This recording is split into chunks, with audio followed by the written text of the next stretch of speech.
तो ब्रेक के बाद आपका स्वागत है। आप देख रहे हैं बड़ी बहस। तो बड़ी बहस में एक बार फिर से चर्चा में आगे बढ़ते हैं। अमनदीप जी, आपके पास मैं आ जाता हूं क्योंकि अब समय थोड़ा कम बचा हुआ है। आपका फाइनल कमेंट चाहूंगा और सवाल मेरा यही था, मैं आपसे पूछ रहा था, जेजेपी और बीजेपी दोनों साथ हैं, इसलिए क्या ज्यादा कॉन्फिडेंस नजर आ रहा है और आपको लग रहा है कि ये बड़ी चुनौती पेश करेगा? जी, मेरे को तो बिल्कुल भी आयुष जी, आप पता नहीं किस तरह से कह रहे हैं कॉन्फिडेंस है। बिल्कुल भी कॉन्फिडेंस गठबंधन के नहीं है। आप हर रोज देख रहे हैं कि किस तरह से उनको नेता लाने पड़ रहे हैं, क्या बयानबाजी वहां पर हो रही है। बिल्कुल भी कॉन्फिडेंस नहीं है। मुख्यमंत्री की भी अब जाकर जनसभा हुई है। देखिए, मैं फाइनल कमेंट में ये बता दूं कि बड़ौदा विधानसभा क्षेत्र की जनता ने मन बनाया हुआ था कि इस बार भारतीय जनता पार्टी गठबंधन को धूल चटानी है। अब उनके सामने ऑप्शन केवल दो बचते हैं, या तो कांग्रेस में जाएंगे या इंडियन नेशनल लोकदल में जाएंगे। कांग्रेस की बात मैंने बता दी कि पहले दिन से ही, जिस दिन से प्रत्याशी अनाउंस हुआ 16 तारीख से, उसी दिन आप से शुरू हो गए घटनाक्रम और वहां लोगों में क्लियर संदेश जा चुका कि खुद इनके नेता ही नहीं चाहते कि कांग्रेस पार्टी वहां से जीते।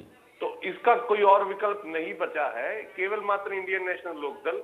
और उसके बाद जो जेजेपी गठबंधन ने किया एक साल के अंदर, उसमें जो परंपरागत चौधरी देवीलाल का वोट बैंक था, उनको भी पता लग गया कि क्या ये जो गठबंधन है, ये गठबंधन नहीं, ठग बंधन है, लुटेरों की सरकार है।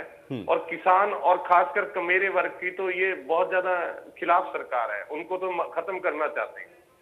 तो ये जो चुनाव है, और खास करके जो ग्रामीण क्षेत्र का चुनाव है, ये उस पर निर्भर करता है। तो ये मेरा final comment, Bharatiya Janata party और जेजेपी को बिल्कुल भी वहां पर ग्राउंड पे रिस्पॉन्स नहीं मिल रहा। आप उनकी बॉडी लैंग्वेज से, उनकी जो गठबंधन की, ठीक है, जो भी आप चलिए पॉलिसी देख, चलिए अब एक एक करके सबका मैं एक एक फाइनल कमेंट और लेता हूं। गुलिया जी, जवाब दीजिए। आपसे एक रिक्वेस्ट करूंगा कि मैं इनकी एक बात भी नहीं सुन पाया, जरा आप मुझे ब्रीफ कर दें तो मैं जवाब। वो ये कह रहे हैं कि भाई देखिए, अब आप लोगों ने गठबंधन कर लिया और आप लोगों से तो वहां की हल्के की जनता वैसे ही नाराज हो गई है। ये गठबंधन नहीं, ठगबंधन है, इसलिए आप दोनों के साथ होने से भी फर्क नहीं पड़ेगा, आप लोग तो रेस में ही नहीं है।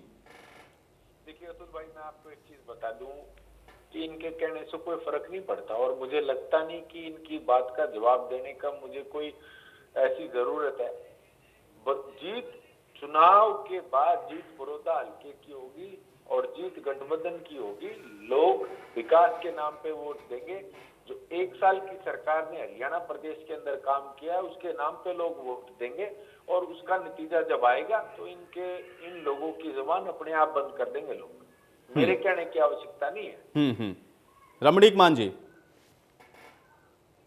आयुष, मैं ये समझता हूँ कि अमनदीप केसरी जी को एक बात के लिए बड़ा साधुवाद है कि उन्होंने जिस प्रकार बालमुकुंद जी पॉलिटिकल पंडित बन गए थे, उसी तरह ये राजनीतिक विश्लेषक बन के इन्होंने कह दिया कि साहब ये ऐसे ऐसे है और बड़ौदा की जनता के लिए ऑल्टरनेट हम है केवल।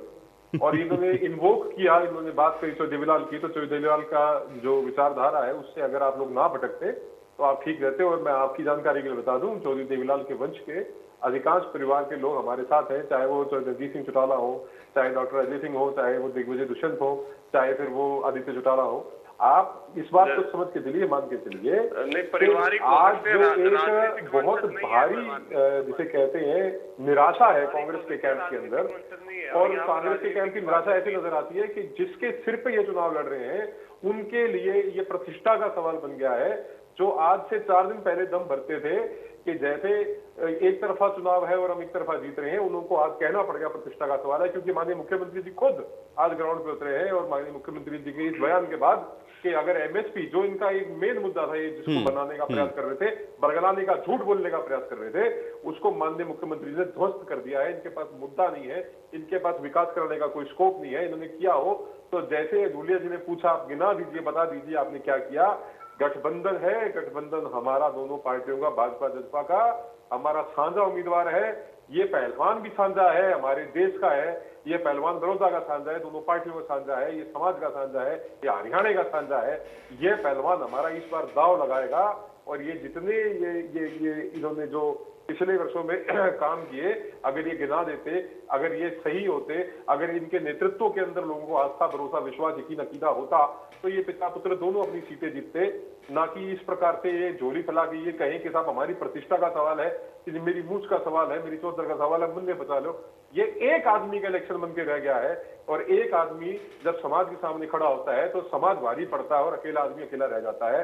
तो मैं समझता हूँ हुड्डा साहब कांग्रेस पार्टी के अंदर भी अकेले हैं, समाज के अंदर भी अकेले हैं, और ये हमारा जो साझा उम्मीदवार है, हमारी जो साझ है, यही हमारे को जिताएगी। और बड़ौदा की जनता का आशीर्वाद हमारे पहलवान को, हमारे पहलवान को, हमारे पार्टी के हमारी पार्टी के साथी को, हमारी पार्टी के नेता। ठीक है, बालमुकुंद शर्मा जी जवाब दीजिए।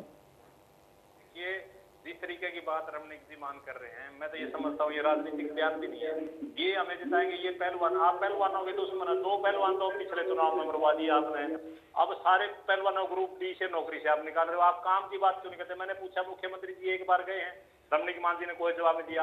आपने खुद इन्होंने काम की लिस्ट बनाई, एक सड़क का नाम लिया उन्होंने, वो सड़क भी भूल गए बीच में, फिर कह रहे हैं बहुत काम करे। जैसे हमने बताया रेल लाइन बिछाई है, नेशनल हाईवे निकाले हैं, मेडिकल कॉलेज बनाए हैं, यूनिवर्सिटियां बनाई हैं। हम इस तरीके की बात करते हैं, विकास का जो होता है, दो चीजें हैं बीच में नहीं बोला। ठीक है, देखिए समय थोड़ा सा कम है, इसलिए बालमुकुंद जी की बात थोड़ी सी क्लियर हो जाए, कंप्लीट हो जाए। बालमुकुंद जी देखिए, बस सवाल है, आप कह रहे हैं कि ये 6 साल में कुछ नहीं कर पाए, वो कह रहे हैं कि आपने 10 साल में क्या किया है। भाई दोनों का कंपैरिजन जनता करेगी। बालमुकुंद जी बताइए। आप दीजिए ना, 16 साल में भूपेंद्र हुड्डा कितनी बार गए बड़ौदा? निकालिए उनके प्रोग्राम, झूठ बोलते हैं। बोल रहे हैं क्या हमने वहाँ भगत सिंह महिला विश्वविद्यालय नहीं बना, जो उत्तर भारत का सबसे बड़ा विश्वविद्यालय है? क्या विश्वविद्यालय अपने आप में बहुत बड़ी उपलब्धि हमारी? क्या हमने रेलवे लाइन नहीं बिछाई 3 से सोनीपत में, खुद चीन करने वाला? क्या हमने पानीपत नहीं बनाया जिसमें 18 क्या हमने वहाँ सिविल सेक्टर बना? 17 पावर हाउस, 33 केवी 17 हमने बनाए। और वहाँ बड़ौदा कॉन्स्टिट्यूंसी में 400 से ज्यादा लड़के वहाँ काम गिना रहे हम लगातार है। ये कोई काम गिनाए? अरे आप काम तो गिना रहे इनकी हो, बात आप बगल की अगल में पा रहे हो। वहाँ मुख्य मुकाबला तो पता लग रहा है आपको, IMD भी है, माननीय मुख्यमंत्री जी ने यूनिवर्सिटी दी है, 2 कॉलेज देने का सवाल की है।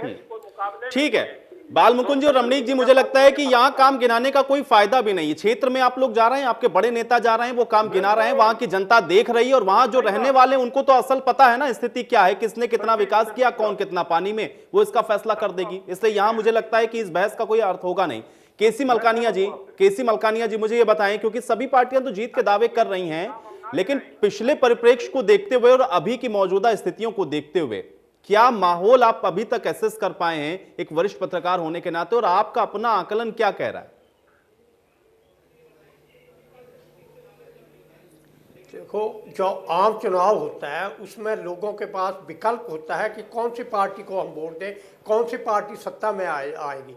परंतु जो उपचुनाव होता है उसमें विकल्प बहुत कम होते हैं। या तो सत्ता पक्ष से नाराजगी हो तो विपक्ष का उम्मीदवार जीतता है, या उसका बहुत ज़्यादा दबदबा हो तब जीतता। अन्यथा अधिकतर जो होता है सत्ता पक्ष है उसका उम्मीदवार जीतता है, और जब जीत जाता है तो विपक्ष ये आरोप लगाता है कि इन्होंने अपनी पावर का गलत यूज किया, इन्होंने वहाँ जो है वोटों को क्या सरकारी मशीनरी का दुरुपयोग किया।